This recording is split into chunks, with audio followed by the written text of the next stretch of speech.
significant step in the right direction. That is the statement on the statement, the joint statement of the UK, Canada, and France. Uh, Hamas, that is Hamas's statement. It's a significant step in the right direction. A little bit more from that, from their response is they said it's, quote, an important step towards restoring the principles of international law. Yep. If you ever thought, what is international law worth? Now you know. Hamas, did what they did on October 7th, and in terms of international law, I don't know what significance it had. I think they somebody issued some arrest warrant for some dead terrorist, right? When they issued the arrest warrant for Netanyahu. So yeah, it's of course international law, as we've said many times on this show and talked about in detail, is worthless. It's not even a thing, and to the extent that people consider it a thing, it's a thing that ensures that stronger Western countries can't beat weaker enemies that start wars against them because they have to fight within rules of engagement that give the weaker side that started the war the blueprint to victory. Welcome to the reality show.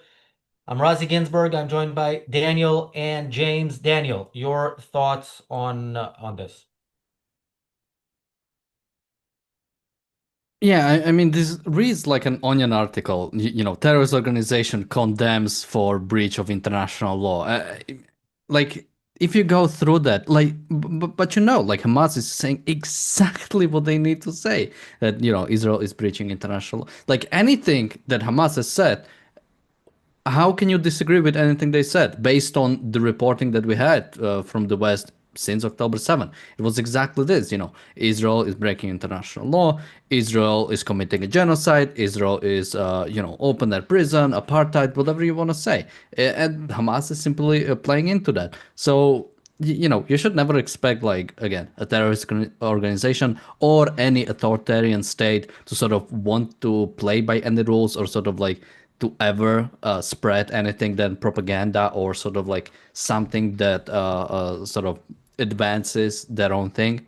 Um, uh, so, so, so yeah, they are doing exactly what they should, basically from their perspective, and the international community, the Western world, is like doing exactly what they want. I mean, it is truly, baffling. I mean, we've been talking about this for a few days because of how crazy it's been.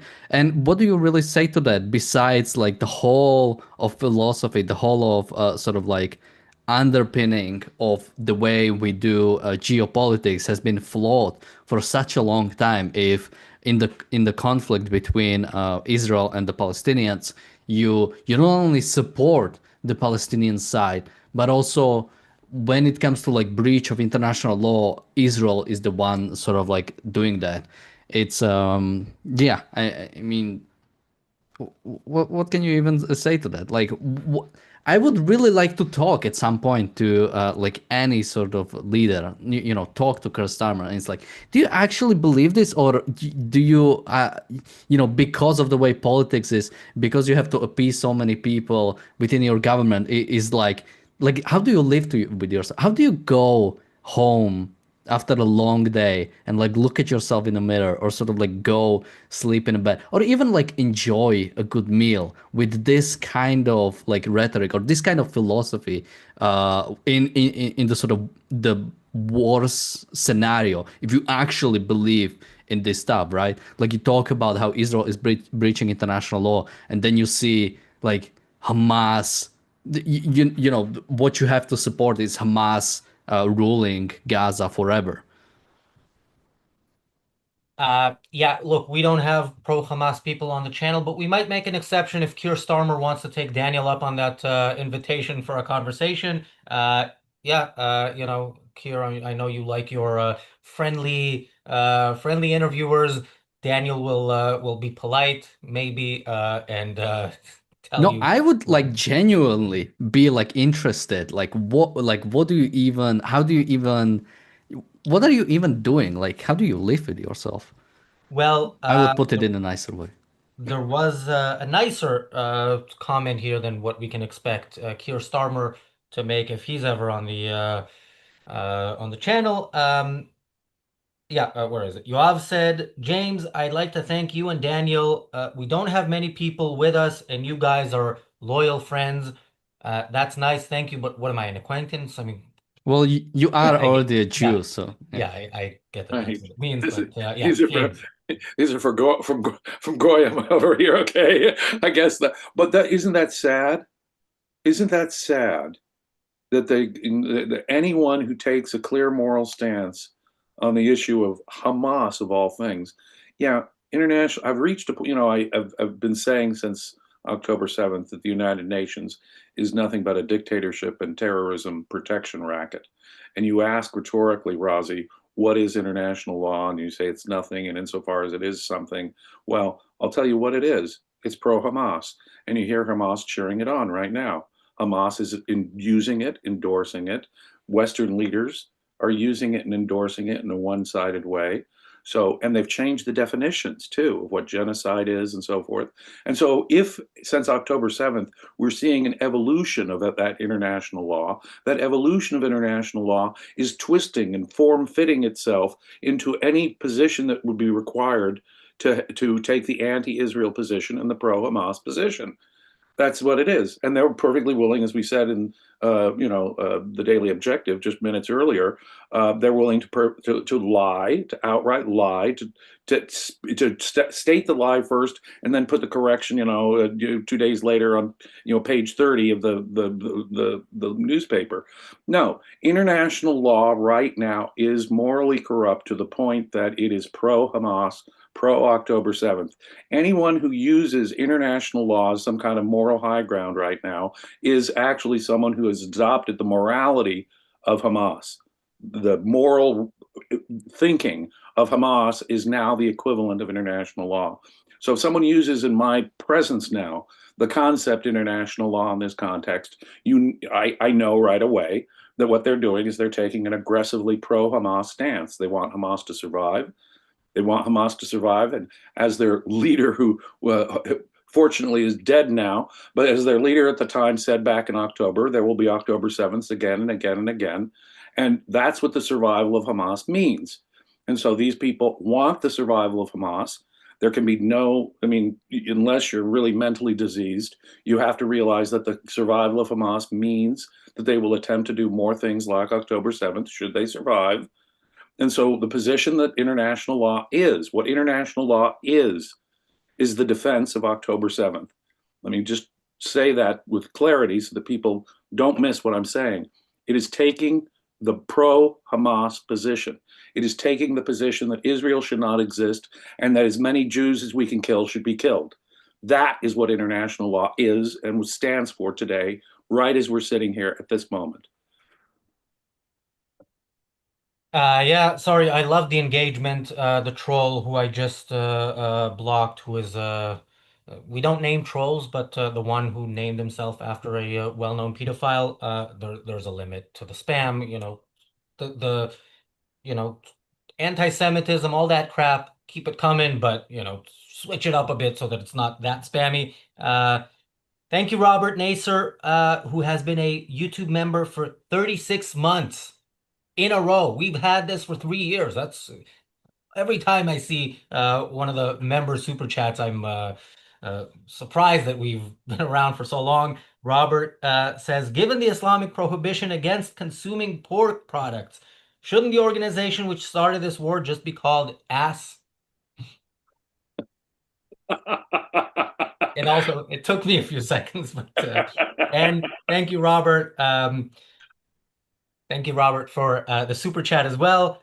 Okay, let's read a bit more from this. This is an article that about the statement. So, oh, I had a specific thing I wanted to read here, which I will find. So, Daniel, you want to take over for a bit? I mean, I'm looking at parts of the statement and I'm seeing like a few more things. So, for example, the forced displacement is a violation of international humanitarian law, And we talked with this with Adam. I mean, the idea that you judge this by international humanitarian law, again, which is something you judge with like your own people, not with like a foreign government that you're fighting, or with like a foreign entity that you're trying to fight.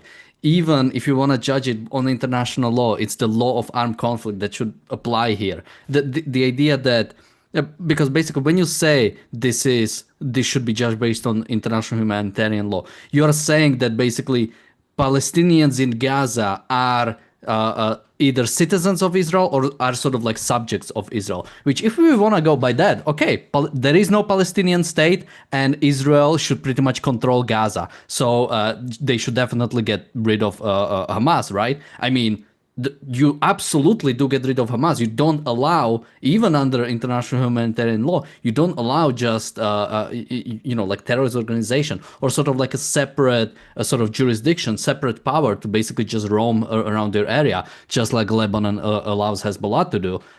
So yeah, sure. If you want to judge it by that, then we are saying, and people say that Gaza is occupied by Israel. Okay. If Gaza is occupied by Israel, then Israel needs to go in and occupy Gaza, needs to be in charge of all of it, needs to be in charge of police, needs to be in charge of the human services, needs to be in charge of education. Okay, I want to go. So either you have that, or we are judging it by law of armed conflict, meaning it's a foreign government and Israel should do whatever is necessary to end this conflict as soon as possible. But no, they want to have their cake and eat it too. We are both Gaza is sort of separate or should be separate, but also it's occupied. You cannot have both of those two things. I'm remembering one interview. What's his name? Bassam Youssef, Egyptian comedian. yeah. He was last asked like, what should have Israel done after October 7? And he was like, not this. Well, what should they done? Not this. And he's like, I'm not gonna give you a different answer. They shouldn't have done this. And it's like, okay, dude, it's like you're not even funny. Like, it's ridiculous. Israel, like something happened on October 7th, and the idea that the result should be, oh, Israel shouldn't have occupied Gaza. Again, is any country that has like a control over its borders, like occupying the other state, is Ukraine occupying Russia because they do not allow Russian soldiers to just like go through and do whatever they want? Like it's ridiculous. In the same way that Israel has been occupying Gaza, in the same exact way Egypt has been occupying Gaza. So those two things simply do not apply in any way.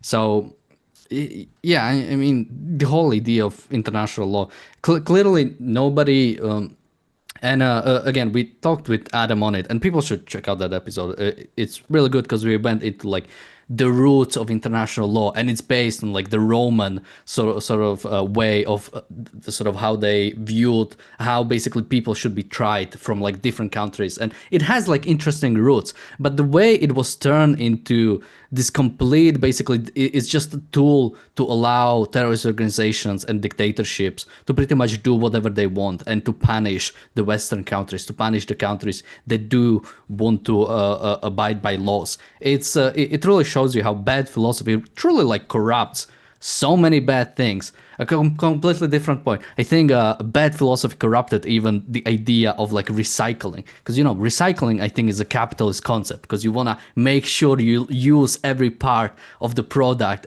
so you make more money, you make more profit. But yeah, it's they truly corrupt every single thing they come to. Since you brought up Bassem Youssef, I have to mention I saw another clip of him today. Bassem Youssef is a great weapon of that side because if you're on social media or just a protester, you can chant free Palestine and you can shout genocide and you can say you can see somebody pro-Israel and say, oh, you're supporting killing kids. Like, you don't have to make arguments. If you're invited on interviews and stuff, you need to make arguments unless you're a comedian. If you're a comedian, you can answer anything with a joke. And I think the first time I saw him after October 7th, I'm almost certain, was on Piers Morgan immediately after October 7th. Of course, not condemning it, but saying something like, yes, I condemn everything that everybody, as a way of not condemning the savagery of the people that you came on that show to express support for. So it's not, it was never for anybody, and Bassem Youssef illustrates this if you actually see how he chooses to interact in intellectual conversations. It was never, ever about Palestinians will suffer, women and children. It was always about killing Jews and getting how do I say it? Sort of adjusting the message to Western ears in a way that will increase the support for the extermination of the Jews in whatever wording you use in order to promote it. James. Yeah. Well, at this point, it's become, a tragic joke, this international law nonsense. Israel must fully occupy Gaza. Every part of Gaza that is important should be in control of the IDF right now. Major portions of the population of Gaza need to be forcibly displaced. And you get me. I mean, I've said many times, historically, there have been horrific forced displacements of populations. If the population of Gaza were entirely displaced at this point, it would not be among those. It would not be like the Trail of Tears for the American Cherokee. It would not be like the partition of the Indian subcontinent back in the late 1940s. No, no, no. It would be perfectly morally justified. This population is not fit to govern itself, as I've said many times. And when you hear Hamas embracing international law, embracing the crap that comes out, you know what's happening. I mean, I would if Hamas said, what Mr. Valiant said the other day was really wonderful, I would talk about looking in the mirror, Daniel. I would really have a hard time sleeping that night. I would have a hard time digesting my food. I would have a hard time looking myself square in the face in the mirror. If I would think I must have said something really, really, really awful. But Hamas is doing the cheer and the high five for it. And does that cause Western leaders to stop and think, oh, well, maybe we're approaching this whole thing wrong? We've just gotten 3 cheers from, we've got for he's a jolly good fellow from Hamas on this.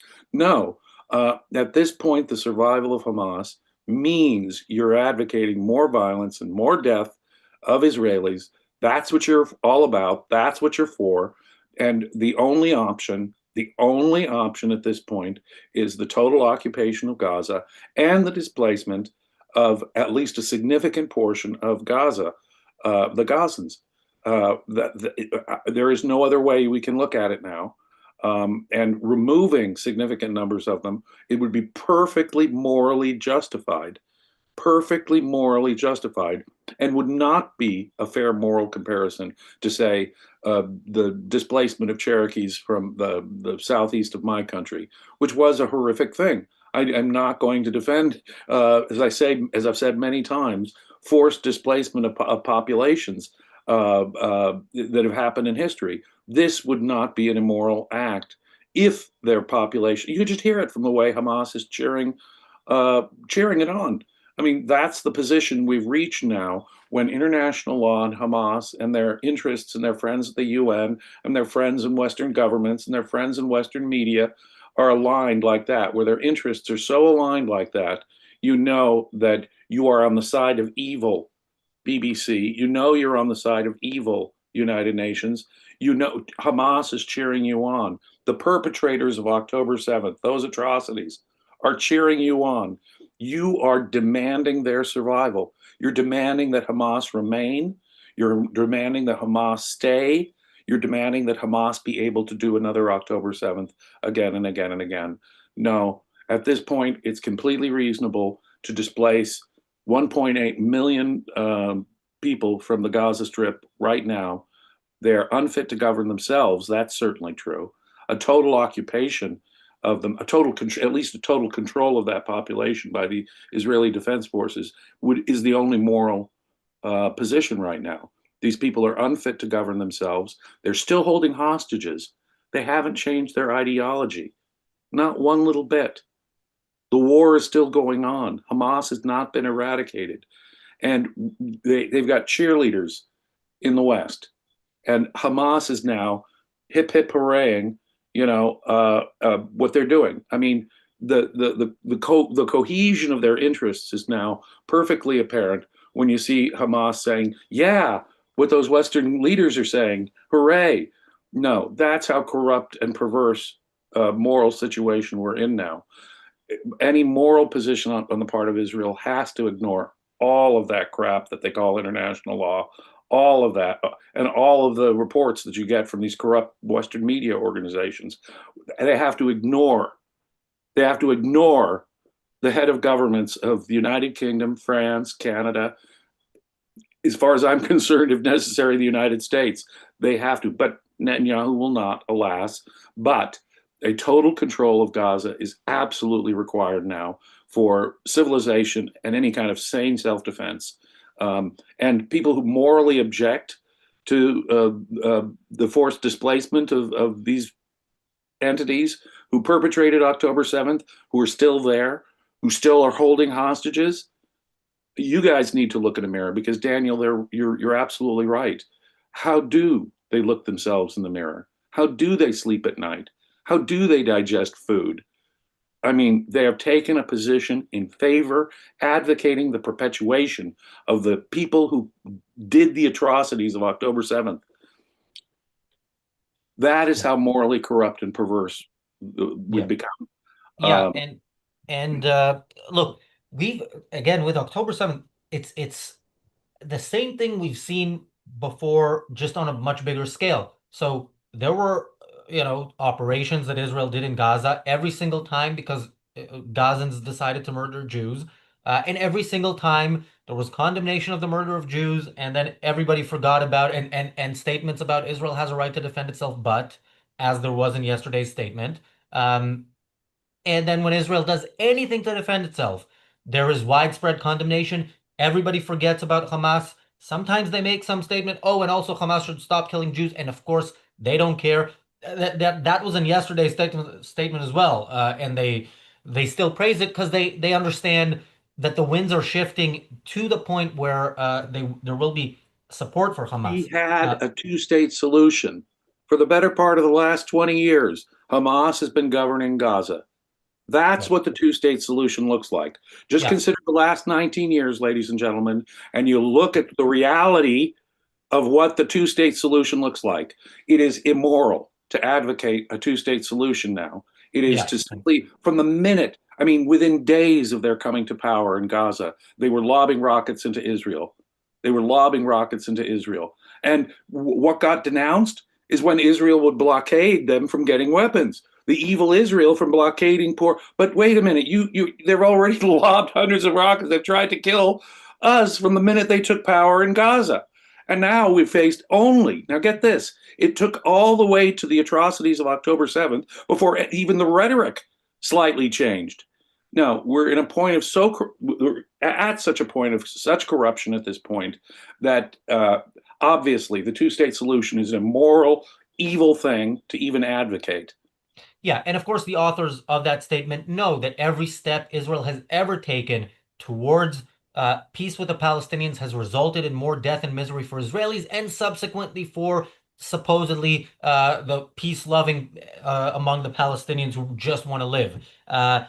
Yeah, so somebody said, I feel sorry for anyone who has to babysit the Gazans. Look, we didn't talk about the Libya plan yet, right?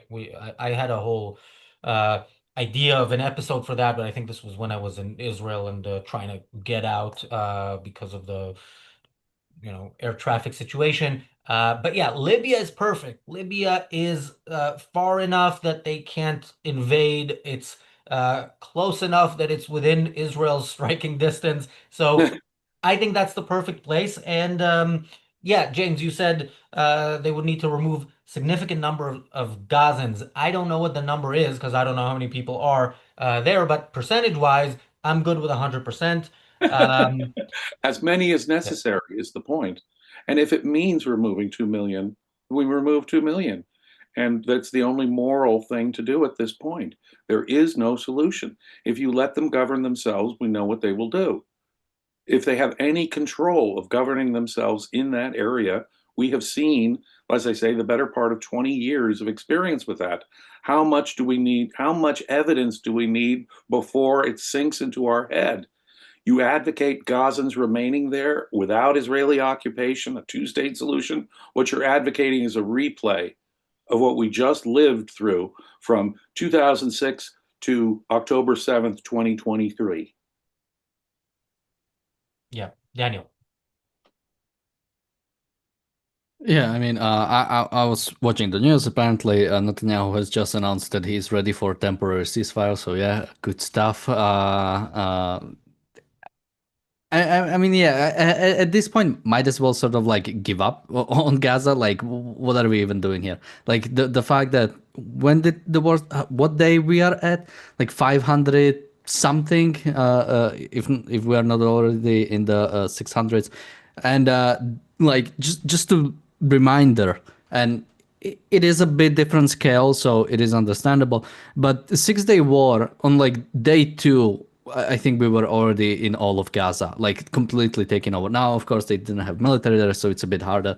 But again, the fact that we are still going on, the fact that from the start, this wasn't a war to basically capture Gaza and occupy it indefinitely, because Palestinians have proven that they cannot sort of govern us. Like any society that declares war on like another country that wasn't provoked, wasn't, there was no casus belli, there was no justification, you'd absolutely lose any sort of legitimacy as a country. And they did it several times. Like, again, if we go into past, Israel left Gaza. Israel left Gaza, left it to the Palestinian Authority. They, for the most part, could do whatever they want. People are saying, a state requires control over border. Not of the other side. Is Mexico not a state because they are not controlling what's coming into the United States or what's coming out of the United States? Like that's ridiculous. And with Egypt, with in the Rafah crossing, they could do whatever they want. It's just dealings with Egypt. There was still a little bit of control of Israel, but it was pretty much Gazans and Palestinians and Egyptians could do whatever they want. But no, they decided they'd rather vote in Hamas and let Hamas take over Gaza and continue in indefinite violence, continue readying up to fight against Israel. That's what they want. Like I believe in agency. I believe in free will. I believe when people decide they want to do something, you should let them live the consequences of it. Palestinians want to live in a barbaric world where you are not only fighting against some external enemy, you're fighting amongst each other, you're hanging people, you're oppressing people. That's the sort of culture they want. Let them have it. And let them have the consequences of it, which means they're getting bombed into smithereens, because that's simply not a prosperous culture. That is simply not something that you can live with. And I also have a statement from Pope, which is great. The situation in Gaza Strip is increasingly worrying and painful. I renew my heartfelt appeal to allow the entry of dignified humanitarian aid and to bring an end to the hostilities whose heart-rending price is borne by children, the elderly, and the sick. Again, if you want to end it, force Hamas to do something, force Palestinians to do something, force them to adopt some Western values, force them to adopt some better way of living than simply killing people next to you. Demand something, anything, demand that they do take certain steps to do anything, but not a single thing. We do not have any demands of Palestinians. And when they stop giving money to people who kill Jews, specifically the Palestinian Authority, we just go in and clapping. Okay, here's a few more billions because you stopped like funding terrorism in one specific area. It's this is not like carrot and stick diplomacy. This is like a cake and two cakes basically diplomacy. Like we just keep giving them, because eventually maybe if we give them enough, maybe they'll do something. It's ridiculous. This kind of yeah, and we do not have a good responses. Like even like I said, Netanyahu is now saying that temporary ceasefire. I mean the idea.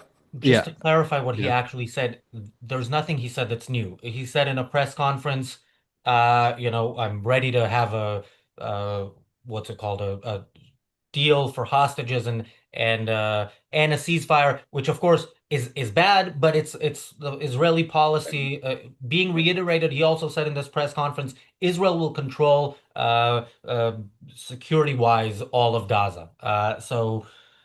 So yeah, No, that's but again, the goal was to occupy Gaza, all of it, and not do anything before that. Like, uh, okay, we can say sort of nothing has changed, but the Operation Gideon's Chariots is no longer like it's like none of it things are really happening. No aid was supposed to go in besides sort of the south that was broken. I guess we are sort of still going in and occupying. I mean, I want to see it, but again, what is the goal if there's going to be another temporary ceasefire? And will Israel like? Okay, I'll give in to Netanyahu. No, he doesn't deserve any sort of like credit, any sort of credit that maybe he'll take a temporary ceasefire deal and then he'll continue fighting. We've heard that before. I'm not taking that BS. If there is a complete occupation of Gaza, I'll apologize, but I have no sort of like benefit of the doubt to give to Netanyahu anymore. So I again don't like the suggestion that a ceasefire can happen, but look, everything Israel does is preferable to doing nothing or to a ceasefire. Now, I very much hope that if he, if there's, it doesn't look like there's going to be like the negotiations are going anywhere. And so that's the positive, and him making this statement is, for diplomatic reasons, I'm guessing to show that he's in it. No, but he's giving And as in. a response to Qatar's prime minister yesterday saying it's Israel's fault. So I count this as, crap you say in the diplomatic field that is annoying, but I wouldn't read anything into it. I mean, this is his first press conference since forever. He doesn't talk to the press. He does friendly interviews in America, like with Fox News, but he doesn't talk to the press in Israel. And so, yeah, again, I'm not a defender of Netanyahu. I came up with that title, Netanyahu Must Go, for the episode we did in October 2023. But he has done more than I expected, much less than I'd like to see. And the same is for Operation Gideon's Chariot. Look, two soldiers have already died in this operation, and this is another thing to remember. You're sending soldiers to die. Of course, dying, the second one, whose death was announced today, died because he went into a building that was booby trapped. I mean, why did he go into that building? And if Israel is operating and soldiers are dying, it should continue to operate, and of course change course, but do something at least. Something is better than nothing. I want to quickly go back to this statement, to one paragraph from this statement. I believe yes, it is the shortest paragraph in the statement made by the governments of the UK, Britain, and France. And it is the paragraph that kind of sympathizes with Israel. Of course, it's the shortest paragraph, but they still found enough space for a whole sentence that is not favorable to Israel. So this was the paragraph. Israel suffered a heinous attack on October 7th. We have always supported Israel's right to defend itself against terrorism, but this escalation is wholly disproportionate. So that is all they gave, and I talked about this yesterday. That is all they gave to the reason there is a war. Nothing to the fact that the reason the war started. Nothing to the fact that it is the Palestinians who continue to insist on a war since they That, do have a standing offer. Yep. that is the point, Razi. They have a standing offer to end it.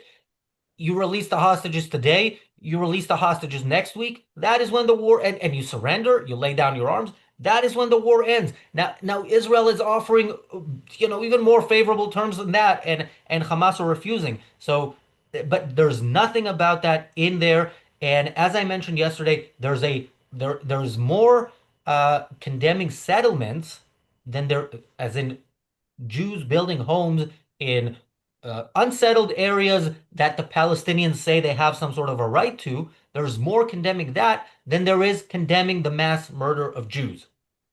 Right. The crime is the existence of Israel. That's really and you could hear it from Qatar's government the other day, right? Israel is responsible for all this.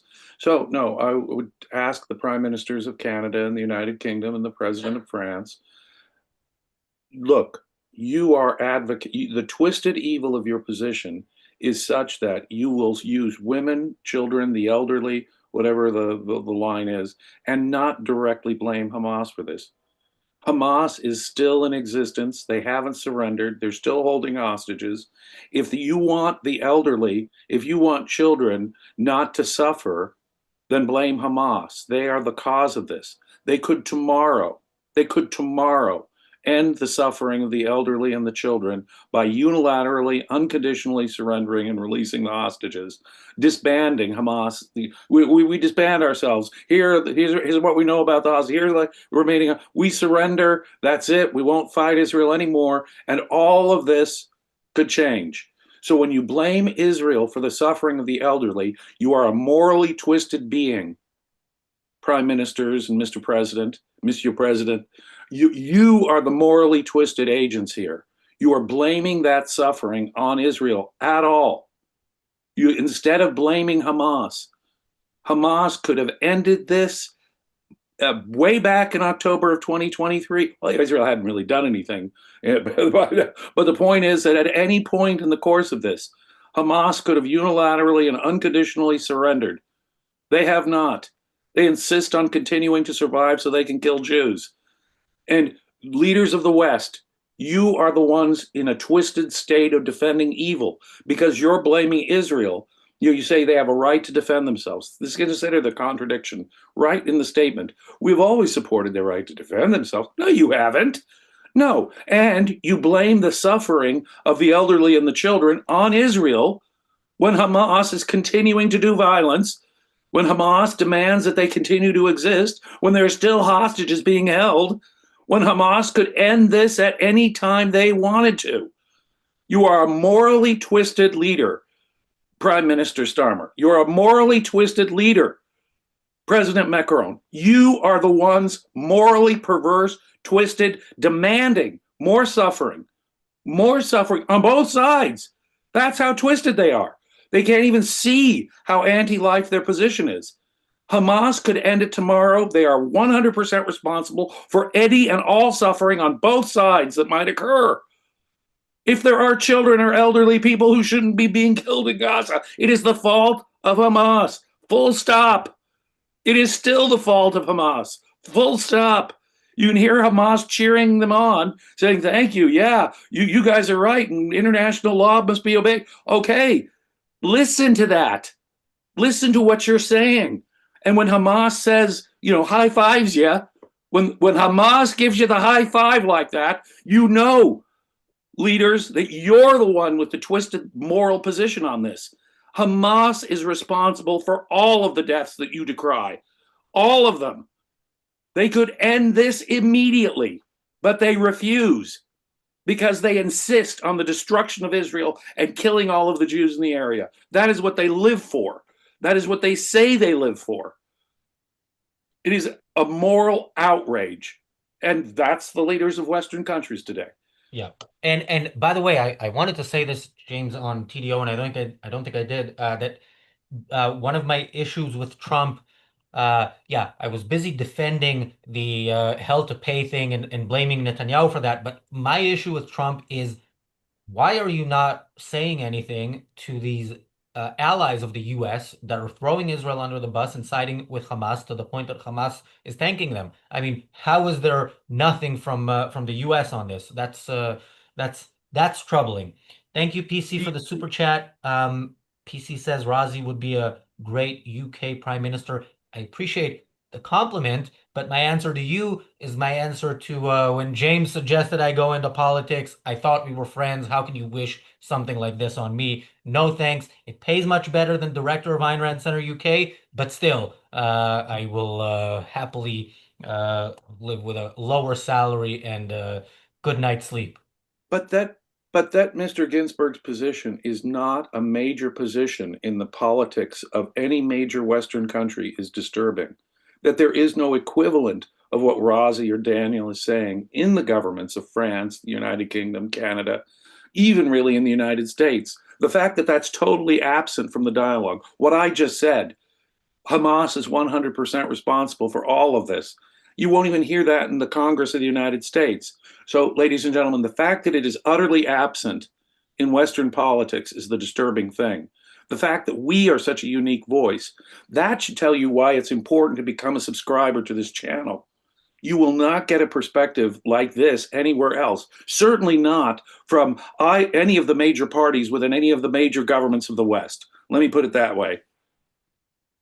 Yeah, WUB says Razi should go for an acting career if he wants a new job. First of all, thanks everybody for the recommendations. Keep them coming. But no, I'm happy with this. And I don't know. I don't think I'd be a good actor, but probably not as bad as prime minister. And yeah, I could never get elected. If I ran in Golders Green, I might get like 10 votes on a good day. So not going to happen. But thanks. Tom Yeah, says I I understand. couldn't I couldn't dream of taking Pennsylvania and Michigan like Trump did. So the point is, ladies and gentlemen, it does not exist in Western governments. The rational defense of civilization is not to be found in the politics of major Western governments. Think about that. It makes the existence of Ayn Rand Center UK urgently important. It makes the work of Mr. Ginsburg urgently important. I beg you, ladies and gentlemen, if you're listening to this, if any of this at all resonates with you, become a paid subscriber to the Ayn Rand Center UK. This is urgently important work. This is the defense of civilization. This is the future. If mankind is to have any future, this is it, ladies and gentlemen. Otherwise, we are SOL, as we say in the US. We are totally screwed in the long run. I don't know when it'll happen. I don't know how it'll happen. But until and unless civilization gains clarity, moral clarity like this, against the forces of evil that are against civilization as such, we're screwed. Yeah, and just to clarify, when James is talking about how screwed we are, and I'm here with a smile on my face, is because I'm reading the chat comments like Razi could star in the follow-up to Snow White, Snow Whiter. Wouldn't it be Snow Not So White? But anyway, and Tom says, I understand that quite a few people in Gaza, etc., are turning against Hamas. I don't know. I mean, there are protests. There were more protests this week, but they're small protests. They're not doing much. They're not against Hamas in the stop killing Jews kind of opposition. They're in the, we've been moving around in tents for a year and a half. Can we take a pause for the cause, rearm and do it better next time? I still don't see people expressing opposition on principle to the slaughter of Jews and the No, they've been desire to eliminate conditioned by Israel. UNRWA. They've been But conditioned by their own culture and education. They've been conditioned, mind you, at the expense of Western taxpayers' dollars through the United Nations. yeah, and I People have to are say, brainwashed. I have seen videos, and there was one I saw today of Palestinians saying, "Yeah, come at us. You can kill all of us. We don't care. We will keep fighting." And I think Israel should listen and act accordingly. Look, that I've said this, and this is my view of the deportation plan. I am for it if I'm not for it as the plan is presented. My deportation plan is get the word voluntary out of that plan. The October 7th was not voluntary for the victims, so the perpetrators don't get voluntary either. And the deportation plan shouldn't start until the war is over because it is a prize for the people who remain after the war. So what should be done is the war continues until the last person saying we will fight until our death is no longer fighting, and then the rest can be deported. And again, with Israel keeping a close eye on whatever they do in Libya or whatever it is, and crushing anything that looks like it's Palestinianism festering. Daniel, parting thoughts, and where can people find you? Well, first of all, some of the earlier chat something like, please don't criticize Trump. Trump has to watch his nuance. So with that nuance, the Pentagon has just announced that they accepted the Qatari jet, but they did it very legally. So I'm sure it's all fine. Now, when Trump was, because Trump has like a briefing with the South African president, which I didn't even know South Africa has a president. But I have that, and he was asked about that, and he pretty much told f off to the journalist. So I don't know, but Pentagon at least has announced that they have accepted that. So yeah, try to find nuance in that. And I think I had one more thing. Yeah, I mean, I don't know what to even say to this. It is not going the best way. This is it's very disturbing. The sort of modern geopolitics, not just Gaza for that matter. I mean, the whole Ukrainian situation has been managed terribly. The whole the fact that sort of we are still like engaging with China, despite we know that they are posturing towards both Taiwan, Japan, and South Korea, great And now allies of the Israel. West. And now Israel with And a yeah, and yeah, recent statement. Like, what yeah. does I that mean, mean? We will take concrete action. yeah. So in all of that, and again, these countries are like like shitholes. I mean, like China or Russia or Iran are not like tough enemies. You know, I hope the Taiwan invasion never happens, but when it does, you'll see how like, you know, incompetent like China is. The same thing we've seen with Iran, the same thing we've seen with Russia. But if we are not willing to stand up, because, you know, even like destroying that, even stopping that requires some both morality and steps taken by the West. And the fact that not only we are not going to take those steps, we are not even ready in many cases to do those steps. So Oh, the opposite. The opposite. The opposite. Mr. Trump is happy to accept gifts from the Qatari government. Are you kidding? Even as they harbor Hamas, even as they, you know, no matter how evil, no matter what the dictator, Russia, you bring up Ukraine. No, Donald Trump will say nothing but complimentary things, respectful things towards any dictator in the world. He'll negotiate with Iran.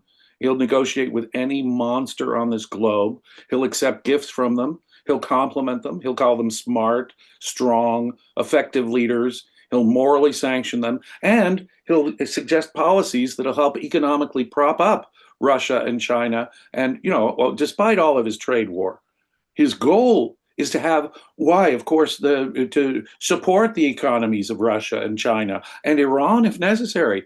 No, there is no savage dictator on this planet that he will not praise, that he will not accept gifts from, that he will not morally sanction.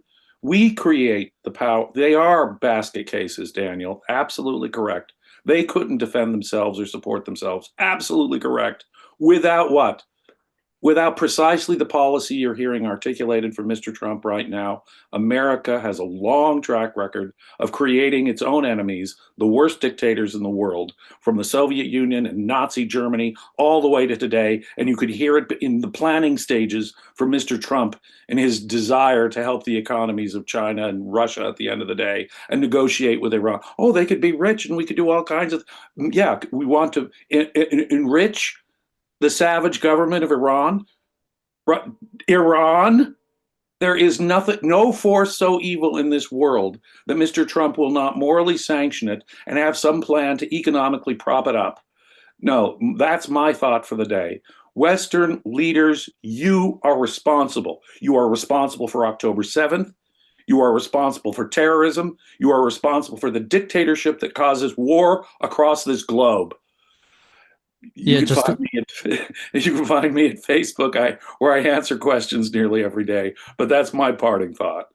And just to quickly jump in, someone said Trump needs a bit of better advice. If only not every single person from his first cabinet didn't either denounce him afterwards or went into jail, then yeah, maybe he would have had a sort of a bit better advice. I think at some point you start looking at the person who's hiring those people rather than the people who are providing the advice. Yeah, and before the Trump needs a bit better advice, which I agree with. Somebody said money talks, and I absolutely agree with that.